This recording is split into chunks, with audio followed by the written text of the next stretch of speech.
Merci Yann. Bonjour à tous, bonjour à toutes. J'espère que vous allez bien ce matin. Je ne suis pas convaincu.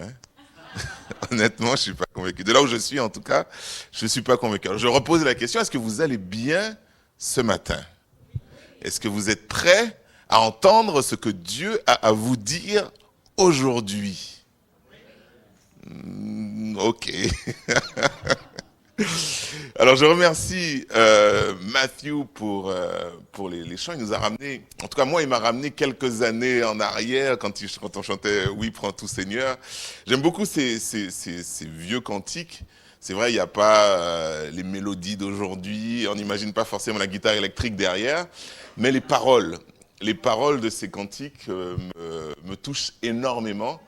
Et des fois, surtout celui-là, j'ai envie de le chanter un petit peu du bout des lèvres. Parce que quand on dit « Oui, prends tout Seigneur », est-ce qu'on veut vraiment tout donner à Christ, hein?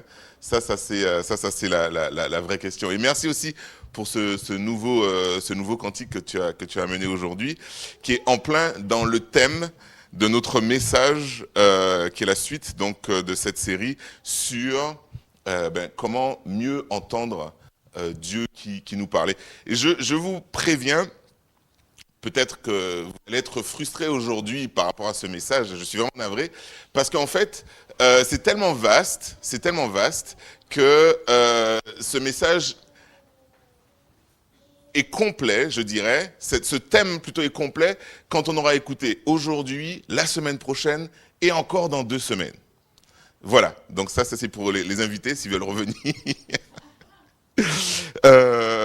Parce qu'aujourd'hui, je vais commencer à parler de cette chose, de cette situation qui nous parle à tous, c'est de cette voix, de la voix de Dieu que l'on entend dans la tête, dans notre tête, qui nous parle, qui nous guide, qui nous dirige. Parce que vous savez, on a vu déjà que Dieu nous parlait au travers de sa magnifique, de son incroyable, de son incommensurable création. Par la beauté de la création, Dieu nous parle, on a vu ça.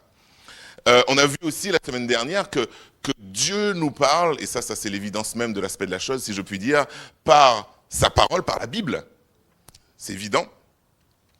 Et vous savez, souvent quand on fait référence à la création, on pense à Dieu le Père. Quand on fait référence à la parole, si on se réfère en tout cas dans Jean chapitre 1, qui présente la parole de Dieu comme étant Jésus-Christ, lui-même qui est la parole de Dieu incarnée. Donc on pense à Jésus-Christ quand on parle à la parole.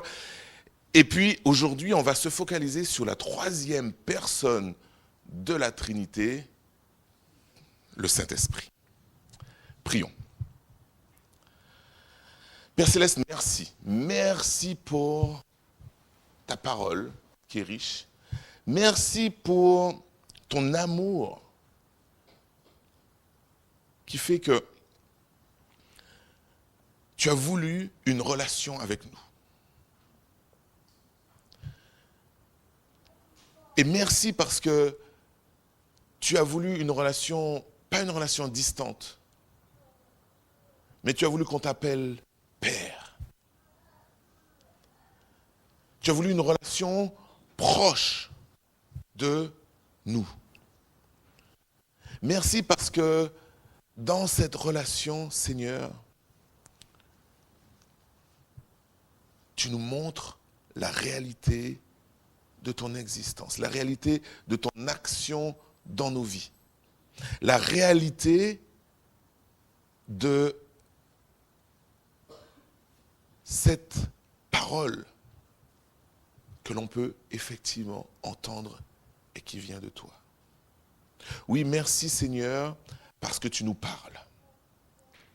Et merci Seigneur parce que nous pouvons t'entendre. Permets Seigneur que nous puissions mieux comprendre justement comment t'entendre, comment voir quelle est ta volonté dans nos vies. Comment tu peux mieux nous enseigner comme on a chanté, comment tu peux mieux nous guider. Et je te prie pour ce message ce matin, qu'il puisse toucher nos cœurs, pour que nous puissions faire un pas supplémentaire dans cette direction. Au nom de Jésus, j'ai prié. Amen.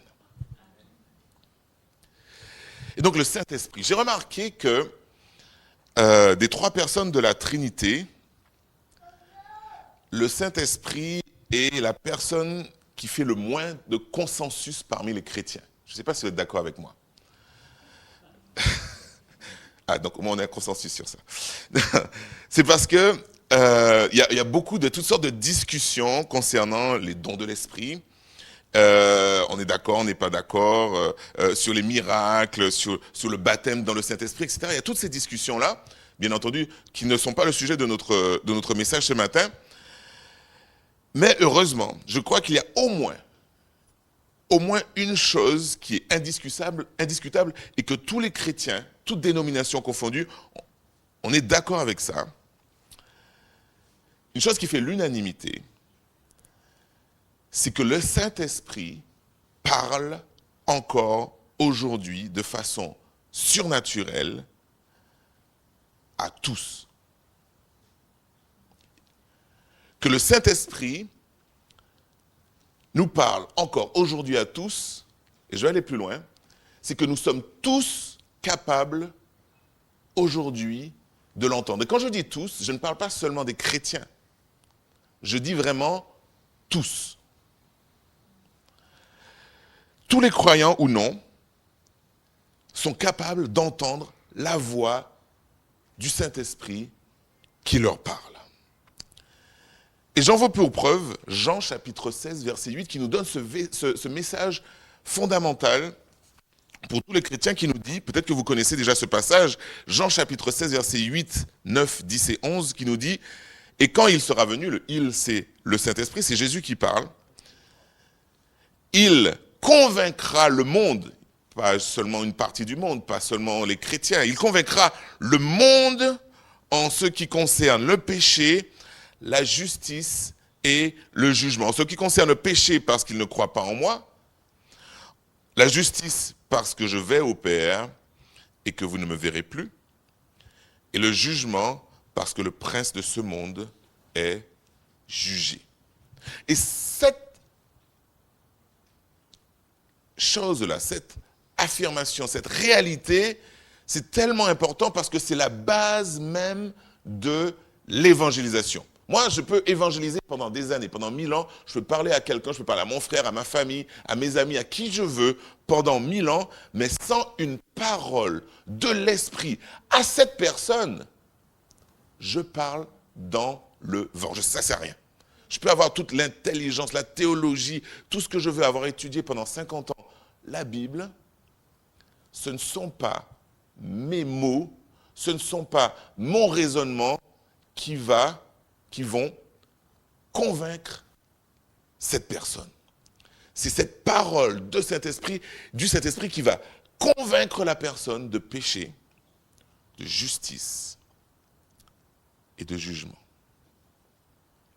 Donc, évangéliser sans l'Esprit, c'est juste de la philosophie, rien de plus.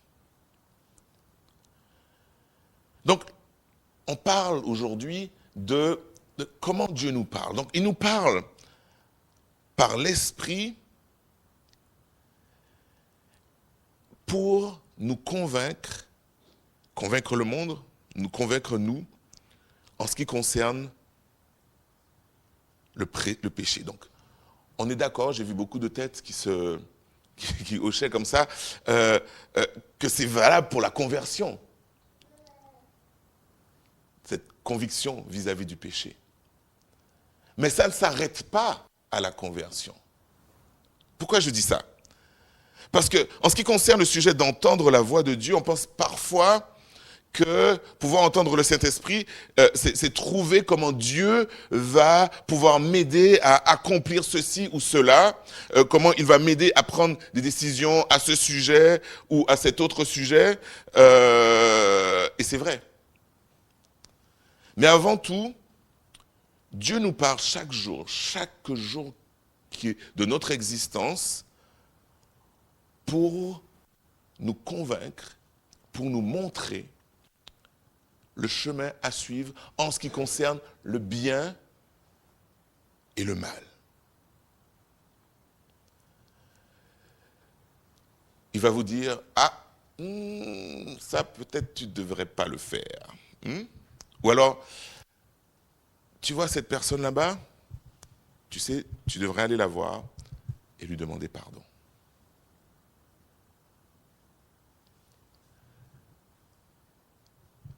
Le Saint-Esprit, encore aujourd'hui, alors que nous sommes sauvés, alors que nous sommes des chrétiens, peut-être depuis des années, continue cette œuvre dans notre esprit à nous, et on va voir par quel chemin il passe, pour nous convaincre, pour nous montrer la volonté de Dieu en ce qui concerne le péché. Et ça, c'est fondamental. Paul dit, je dis la vérité en Christ, je ne mens point. Et voici ce qu'il dit. Ma conscience m'en rend témoignage par le Saint-Esprit. C'est la première chose que je voulais partager avec vous ce matin. C'est que donc le Saint-Esprit parle à notre conscience. C'est deux choses différentes.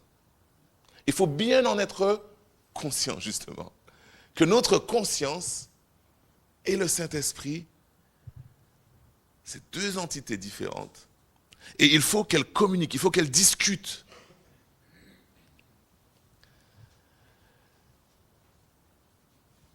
Notre conscience et le Saint-Esprit sont bien distincts, comme je vais le dire. Et nous allons voir tout à l'heure que malheureusement, parfois, on peut rendre notre conscience sourde au Saint-Esprit. On peut rompre ce lien, cette discussion, cet échange. Comme je dis tout à l'heure, l'Esprit nous parle en agissant sur notre conception du bien et du mal. La conception du bien et du mal, on est d'accord, c'est la conscience. Et quand la Bible nous dit qu'en Christ nous sommes renouvelés, eh bien c'est ça. Que nous sommes une nouvelle création. Que les choses anciennes sont passées, voici toutes choses sont devenues nouvelles. C'est parce que, au travers de l'Esprit qui nous parle,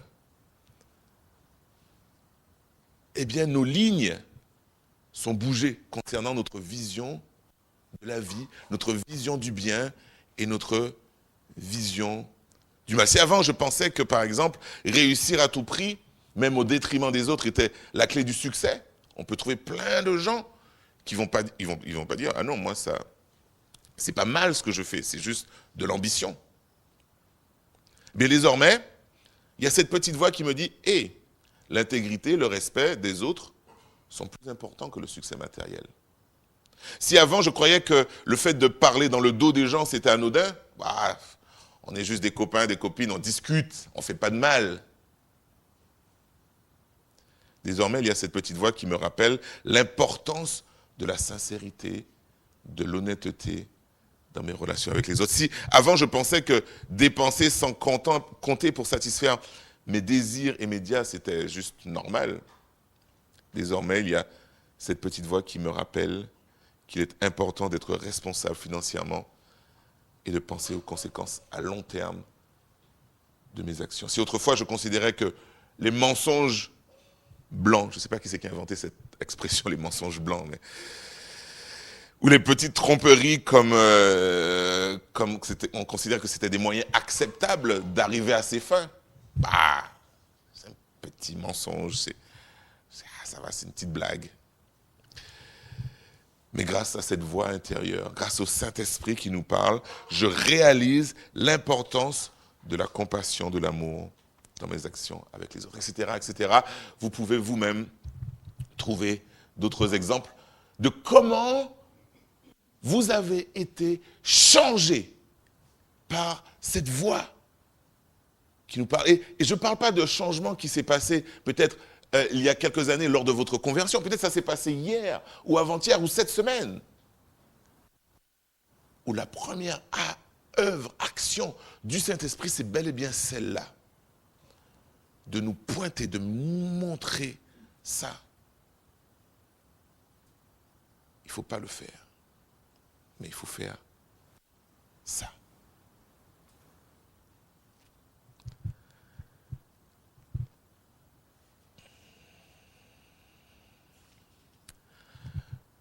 Mais ça va plus loin.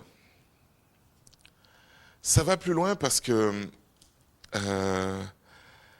cette petite voix, l'Esprit de Dieu qui nous parle, qui habite en moi, qui parle à ma conscience, elle remet aussi les choses en perspective. Il y a un verset que vous connaissez tous, et souvent, souvent l'ironie de ce verset, c'est qu'on l'utilise pour les autres. On l'utilise, vous allez comprendre pourquoi je rigole, parce que on l'utilise en disant, ah ouais, tu devrais appliquer ce verset-là. C'est le verset de quand Jésus, il dit qu'il vaut mieux voir la poutre qu'on a dans son œil que la paille qu'on a dans l'œil du voisin. Et souvent, ça, c'est une bonne leçon pour les autres, pas vrai? Parce que nous, on voit notre paille, notre poutre, n'est-ce pas? En vrai, c'est ça. L'Esprit nous permet de voir notre poutre.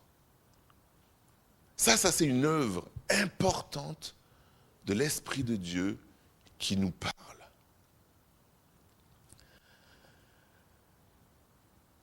L'autre jour, on en parlait à notre groupe de maison. D'ailleurs, je fais une petite parenthèse publicité pour les groupes de maison. Si vous n'en faites pas partie, il y a un groupe de maison le jeudi soir et un groupe donc chez Matthew et Penny et un groupe de maison le vendredi soir.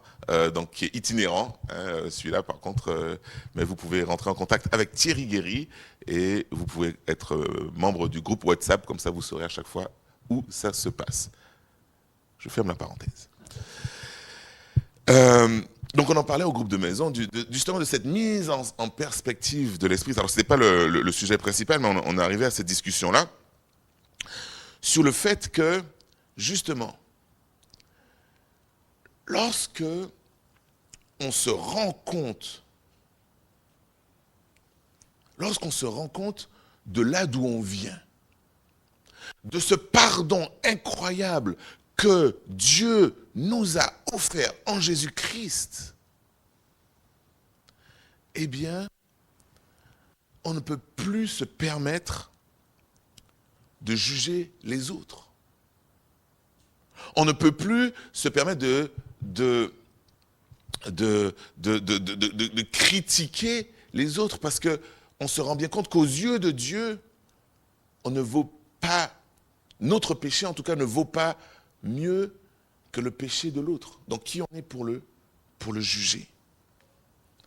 Et ça, j'avais pas envie que l'on passe trop rapidement dessus lorsque l'on parle du Saint-Esprit qui nous parle. Parce que ça, souvent on pense, comme je l'ai dit tout à l'heure, que lorsqu'on cherche la parole de Dieu, la direction de Dieu, et ça c'est important, on va en parler, hein, vous inquiétez pas, mais on pense vraiment à cette situation particulière parce que j'ai besoin de prendre une décision pour mes enfants, pour ma famille, pour ma maison, pour mon travail, pour ceci et pour cela, et comment est-ce que Dieu il peut me parler? Et ça c'est vrai, c'est important. Mais n'oublions pas cette parole de Dieu de tous les jours, du quotidien, qui finalement, j'ai envie de dire, est encore plus importante. Parce que c'est elle qui nous change, qui nous transforme et qui fait ce travail de fond qui nous amène, comme Paul disait, qui est sur la course, qui nous amène petit à petit vers le but. Et ce que je disais tout à l'heure, l'Esprit parle à notre conscience et nous dit, voilà, ça c'est bien, ça c'est pas bien. Mais malheureusement, et 1 Thessaloniciens nous le dit en 1, 2, 3, 4, 5, en juste 5 mots. Thessaloniciens, verset 5, verset 19, Paul nous met cette petite mise en garde. Attention, ça va aller vite. N'éteignez pas l'esprit. Attention, c'est possible que nous puissions éteindre l'esprit. C'est-à-dire couper ce lien. Mais la question que vous me posez, mais pourquoi Hervé, pourquoi on aurait envie d'éteindre ce lien? Pourquoi on a envie de couper le lien avec le Saint-Esprit? Si je fais un sondage, je dis qui c'est qui veut éteindre leur esprit? Je pense que personne ne va lever la main. Donc pourquoi on voudrait éteindre l'esprit? Et je ne crois pas que c'est quelque chose que l'on veut faire.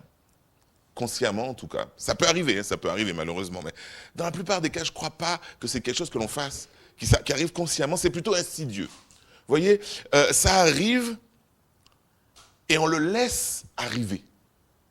C'est-à-dire c'est plus une situation où on est passif qu'une situation où on est actif.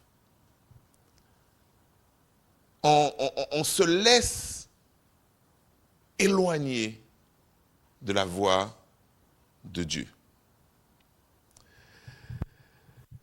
Et j'ai listé 5 situations qui me semblaient pertinentes. Je suis sûr qu'il y en a d'autres. Mais j'aimerais qu'on prenne le temps de réfléchir à chacune de ces situations personnellement. Parce que quand ça arrive, vous connaissez certainement cette histoire, hein, et je vous la redis rapidement, mais c'est quelque chose qui est quand même une situation qui est quand même trop fréquente. Vous savez, vous connaissez l'histoire de la grenouille que l'on met dans une casserole. Vous la connaissez, hein? Et que, voilà, si on la met dans l'eau chaude, elle s'en va, mais si on la met dans l'eau froide et qu'on fait monter la température petit à petit, elle risque de terminer complètement bouillie parce qu'elle n'a pas vu cette température d'eau qui montait et puis elle se fait avoir. Donc, ce que je nous demande ce matin, je dis bien nous, parce que moi, j'ai déjà fait ce travail-là en préparant ce message, c'est pour chacune de ces situations, peut-être si vous en pensez à d'autres, de vraiment essayer de scanner votre vie pour voir si vous n'y êtes pas. Un petit peu comme là, si la grenouille sortait son thermomètre et disait « Ah, en fait, il y a un changement de température, c'est quoi cette histoire, je vais peut-être y aller. » Essayons de scanner notre situation pour voir peut-être que, en fait, et je ne m'étais même pas rendu compte, mais ça, c'est moi, ça. Première raison, c'est pas dans un ordre d'importance ou quoi, hein, mais qui peut nous faire qu'on coupe, on éteint le Saint-Esprit, c'est qu'on succombe à un désir de contrôle personnel. C'est souvent le symptôme de quelqu'un qui a besoin de sécurité, paradoxalement. On va dire toute la journée que notre sécurité, elle est en Christ, notre sécurité, elle est en Dieu, j'ai vraiment besoin. Mais on peut arriver à un moment où, justement, parce qu'on a ce besoin de sécurité, on va s'éloigner de Dieu parce que, en fait, on n'arrive pas à lui faire confiance. On n'a plus ou pas cette confiance en Dieu que Dieu il va s'occuper de notre situation, il va s'occuper de nous, il va s'occuper de ma vie financière, il va s'occuper de ma vie personnelle, il va s'occuper de mes enfants, etc., etc. Et donc, plutôt que de mettre notre confiance en Dieu, on met notre confiance en nous, et petit à petit, toutes les décisions, tous les choix que l'on va faire, tout ce que l'on va décider, eh bien, ça va être nous.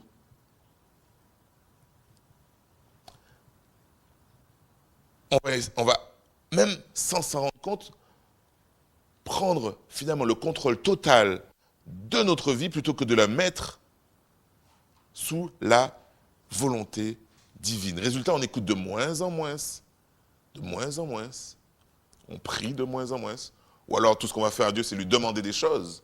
Donne-moi ceci, donne-moi cela, parce qu'on a déjà fait notre petit plan, vous savez. Nous, on veut ça, donc Dieu donne-nous, si on a besoin. Hein, c'est pour accomplir notre plan. Mais on ne va plus se présenter devant Dieu pour rechercher sa face, rechercher sa volonté, parce qu'on n'a plus confiance. On ne va pas dire ces mots-là quand j'ai plus confiance en Dieu, mais c'est une réalité. Et résultat, on écoute de moins en moins.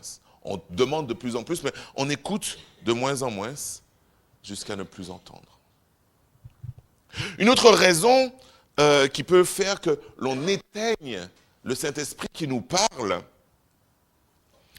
c'est que l'on va confondre plaisir et bonheur. Ça c'est un grand fléau de la société qui, de façon très insidieuse, va utiliser l'un comme l'autre mot.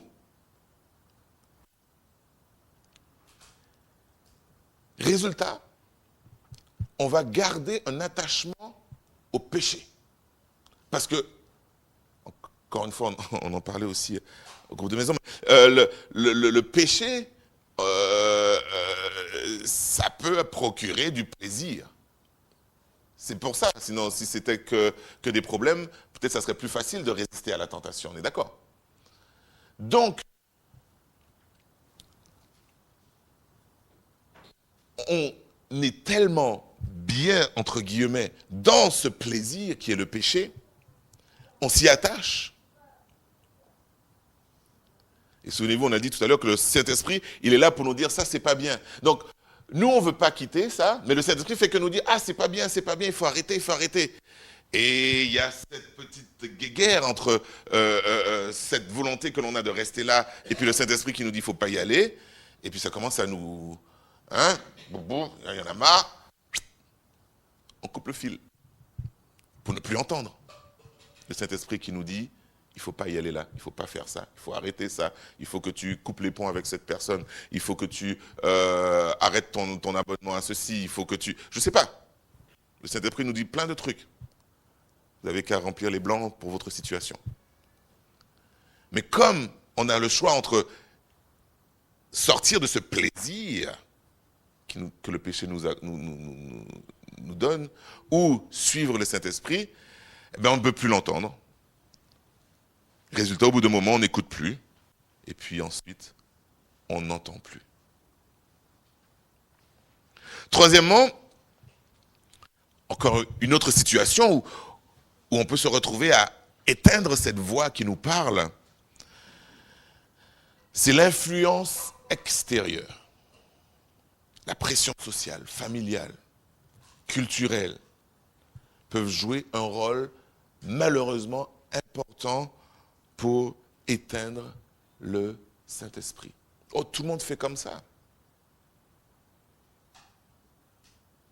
Ou alors, si je ne fais pas ça, je ne peux pas faire partie de ce groupe, où ils vont me juger, où ils ne vont pas comprendre, où je vais être exclu, ou je ne sais pas, tout ce qui peut arriver dans la famille, au travail, avec les amis, qui font que la pression sociale devient tellement importante parce que justement, le regard des autres devient plus important que le regard de Dieu sur notre vie et on en arrive à faire des compromis. Et encore, pareil que précédemment, ce qui se passe, c'est que le Saint-Esprit qui habite en nous, il va parler, il va te dire, mais non, tu ne devrais pas faire ça, mais non, tu ne devrais pas aller là. Et puis au bout d'un moment, ça va nous... et on va baisser le volume, clou, clou, clou, clou, clou, clou, clou, jusqu'à 0.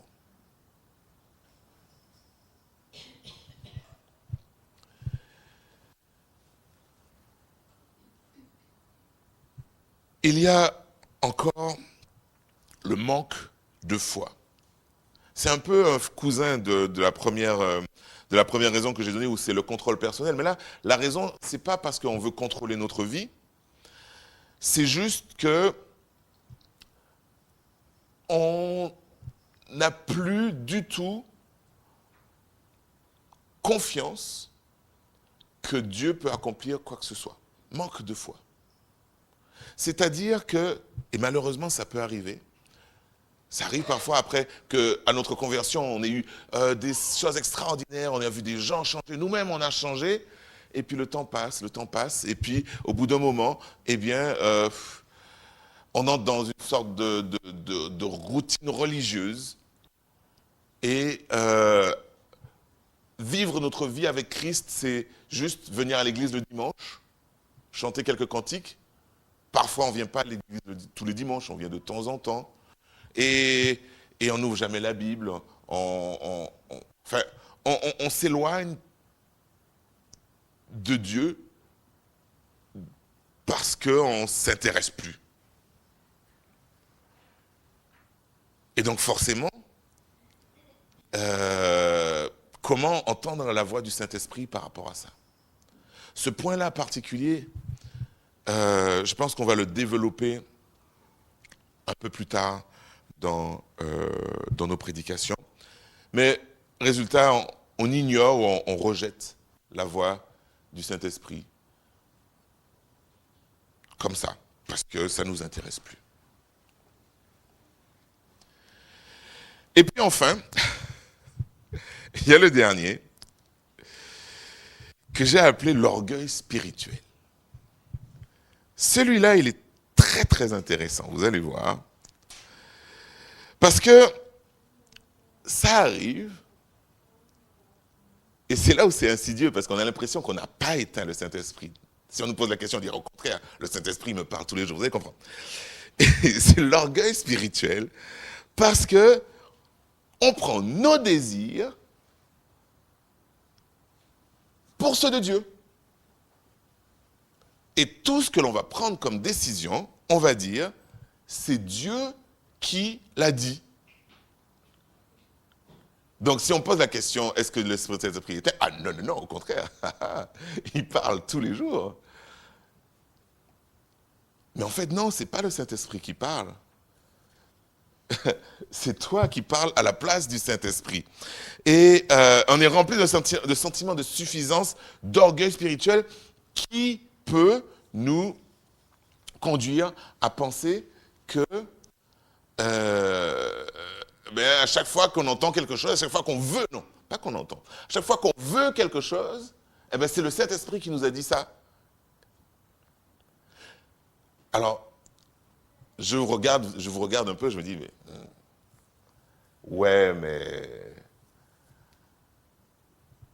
Hervé, fais attention, parce que quand le Saint-Esprit nous parle, on veut être dans cette situation-là aussi, et croire que c'est le Saint-Esprit qui nous a parlé. Donc, à quel moment on sait que c'est le Saint-Esprit, que c'est nous, comment ça se passe? Alors, je vais peut-être vous décevoir aujourd'hui, parce que le sujet précis de ça, c'est dans 2 semaines. Mais quand même, on va s'y attarder un peu sur cette fameuse orgueil spirituel qu'on ne doit pas avoir, parce que ici, si on parle d'orgueil spirituel, c'est parce que on met nos désirs en premier. Et ensuite, on se convainc qu'ils viennent de Dieu. Mais l'humilité spirituelle consiste à chercher quels sont les désirs de Dieu, et que ces désirs de Dieu deviennent les miens. Je ne sais pas si vous avez bien compris ce que je dis. L'orgueil spirituel, je répète, on ne sait jamais. L'orgueil spirituel, c'est que mes désirs, qui me sont très chers, je me convainc, je deviens 100% sûr que ces désirs soient ceux de Dieu.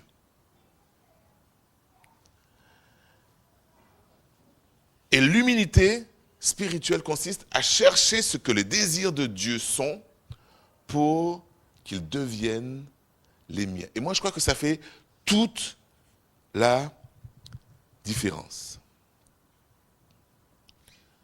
Si on regarde dans la Bible, à commencer par la référence même de nos prières, c'est le Notre Père. Qu'est-ce que Jésus nous commande de dire dans le Notre Père? Il dit que ta volonté soit faite sur la terre comme au ciel. Une étude du Notre Père nous montre une chose claire et nette, c'est que les besoins qui sont présentés, qui sont demandés, sont uniquement des besoins fondamentaux. Le pain quotidien, le pardon.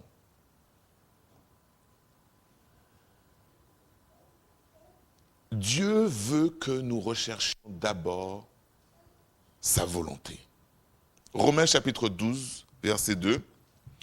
Ne vous conformez pas au monde actuel, mais soyez transformés par le renouvellement de l'intelligence afin de discerner quelle est la volonté de Dieu, ce qui est bon, agréable et parfait. Et donc, si l'Esprit Saint nous parle pour nous éloigner du péché, il le fait précisément pour ça, pour que nous puissions discerner ce qui est bon, agréable et parfait.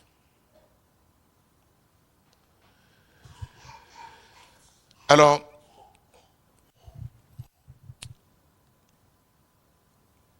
maintenant que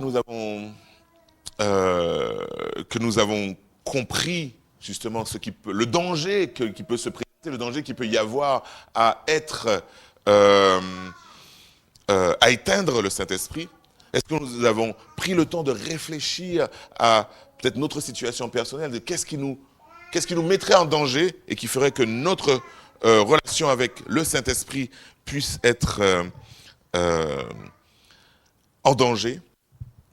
On va parler un peu, pour terminer cette prédication, d'une expression qui n'est pas dans la Bible, mais qui exprime un petit peu une vérité importante.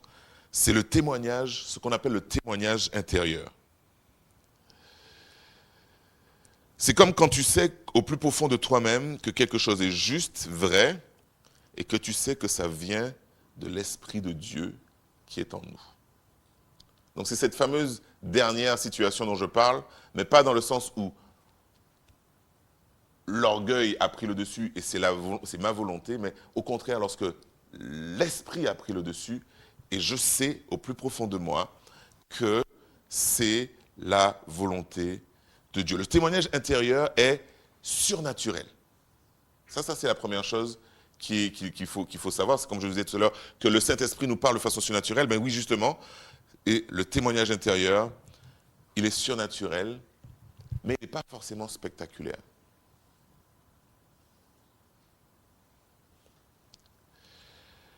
Les gens qui ont l'habitude de vivre en suivant ce témoignage intérieur ne s'en vantent pas forcément. Simplement, ça devient quelque chose de normal. Ils ont appris à entendre le Saint-Esprit dans leur esprit et à suivre sa direction. Et ça doit être l'une de nos prières, je crois. Que l'on puisse en arriver à ce que ce témoignage intérieur puisse devenir quelque chose de quotidien pour nous. Et encore, je fais un teasing pour dans 2 semaines, pour qu'on puisse faire vraiment la différence entre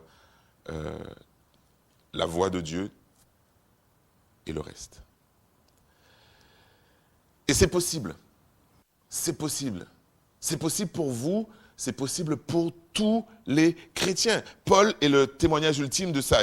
Alors j'ai trouvé quelques versets. Dans 1 Corinthiens chapitre 14, verset 37, il dit, si quelqu'un pense être prophète ou inspiré, qu'il reconnaisse que ce que je vous écris est le commandement du Seigneur. Lui, alors c'est une situation ultime, mais lui, il était capable de dire, ce que je vous écris est le commandement du Seigneur.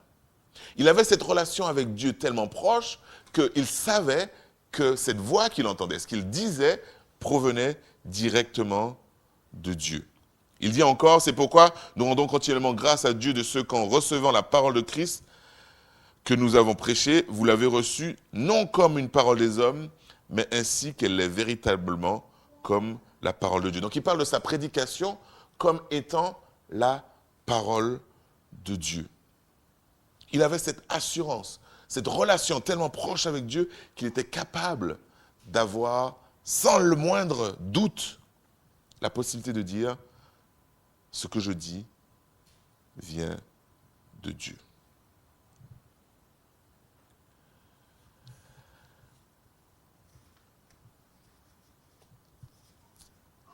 Donc c'est possible.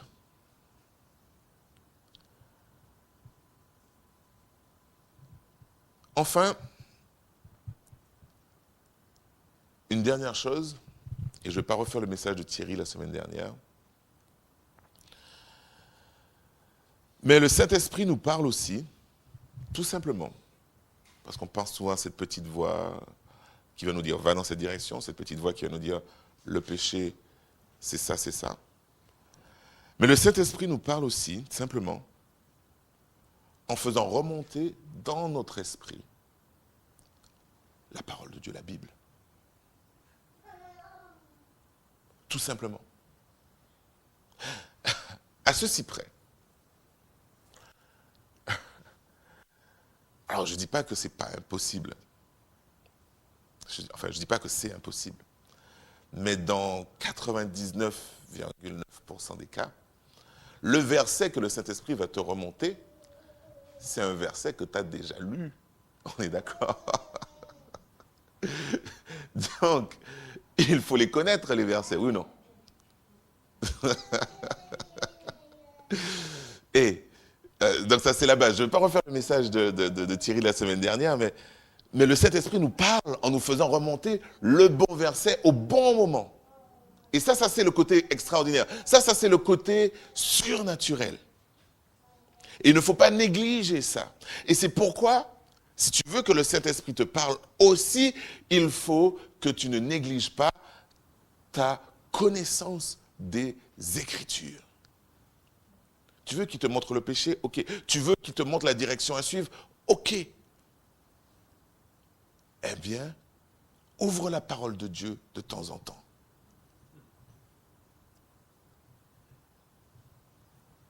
Et apprends-la.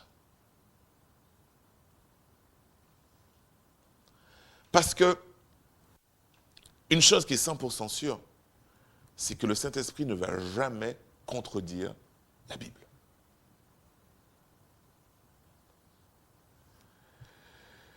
Toute écriture est inspirée de Dieu, nous dit 2 Timothée 3, verset 16. Le Saint-Esprit va aussi être là lorsque tu vas lire ta parole, la parole de Dieu, la Bible, pour t'aider à la comprendre, pour t'aider à l'interpréter pour ta vie.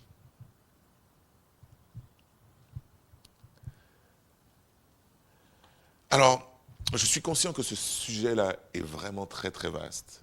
Je n'ai gratté que la surface. Mais je dois m'arrêter. Et je voudrais vous encourager ce matin à baisser la tête, fermer les yeux et à réfléchir. Prenons ce temps, profitons de ce dimanche matin où on est à l'église. On n'est pas dans le tumulte de notre vie où on doit penser à ceci pour le travail, faire le ménage, aller faire à manger, ou je ne sais pas tout ce qu'on peut avoir dans l'esprit lorsqu'on est rentré à la maison. Ici, on n'a qu'une chose à faire. On est assis sur notre chaise, on peut réfléchir à quel est le lien que l'on a avec ce Saint-Esprit qui doit parler à notre conscience. Est-ce que ce lien est très fort? Est-ce qu'il est sur le déclin? Ou est-ce qu'il n'existe déjà plus peut-être? Et puis, pourquoi on en est arrivé là? Prions que Dieu nous montre, nous ouvre les yeux. Et que si ce lien il est encore fort aujourd'hui, gloire à Dieu. Demandons à Dieu de le renforcer encore plus. Et puis, s'il y a des faiblesses, prions le Seigneur qui en a la force, qui en a la puissance, qu'il nous libère, qu'il nous rapproche de lui, qu'il chasse ses pensées, ses envies, ses doutes qui nous éloignent de lui. Et que ce lien tellement important que nous avons besoin avec le Saint-Esprit puisse être restauré. Prenons le temps ce matin. N'attendons pas de rentrer à la maison. C'est maintenant. Maintenant. Père Céleste, merci encore pour ton amour, pour ta puissance. Jésus, merci pour cette parole, pour ton sacrifice. Saint-Esprit, merci pour ta direction, pour cette puissance aussi que tu mets en nous. Merci pour la parole que tu injectes dans notre esprit. afin de nous montrer le chemin. Je veux te prier, Seigneur, contre toute opposition, contre toute tromperie, contre toutes ces choses qui nous éloignent de toi, afin que nous puissions entendre de façon claire, nette et précise cette petite voix qui nous dit ta volonté. C'est ma prière pour moi ce matin, c'est ma prière pour chacun de mes frères et sœurs ici. Et je voudrais avoir une pensée particulière aussi, Père, pour ces personnes que nous connaissons dans notre famille, dans notre entourage, au travail, à qui nous parlons tous les jours peut-être de ce Jésus qui sauve. Que tu les convainques de péché, de justice et de jugement, Saint-Esprit. Que tu parles à leur cœur, que tu parles à leur conscience, afin qu'ils puissent se rendre compte de la réalité de leur état vis-à-vis de toi, qu'ils soient remplis de ce sentiment, de ce besoin de repentance qui les amènera à toi. Oui, c'est ma prière. Au nom de Jésus.